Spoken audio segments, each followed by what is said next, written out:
Hello guys, welcome to CVG Dev. Today I'm going to show you how to use ls command.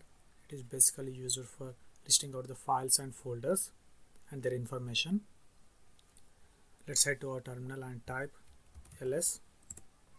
As you can see, it has listed out files and folders available on my home folder.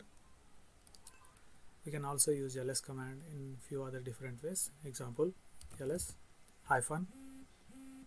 -la by adding the flags like LA or L.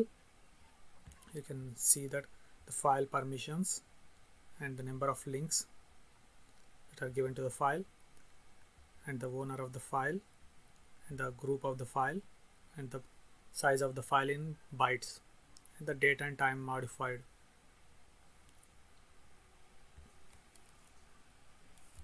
ls-a displays the hidden files and folders also, whereas simple ls only displays the files which are visible.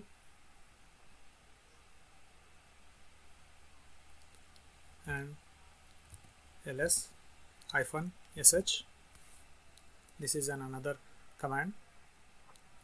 By adding the flag ls-sh, you can see the size of the files and folders.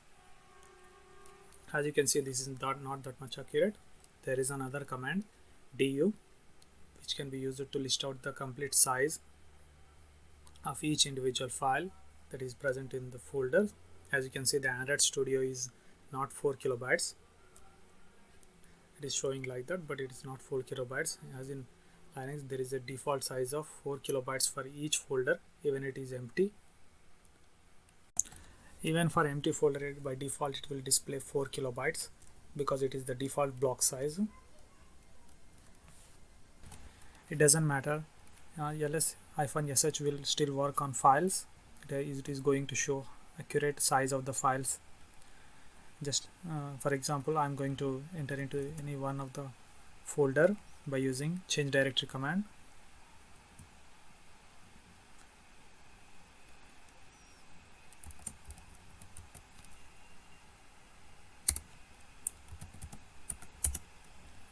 Here you can see there is a image file.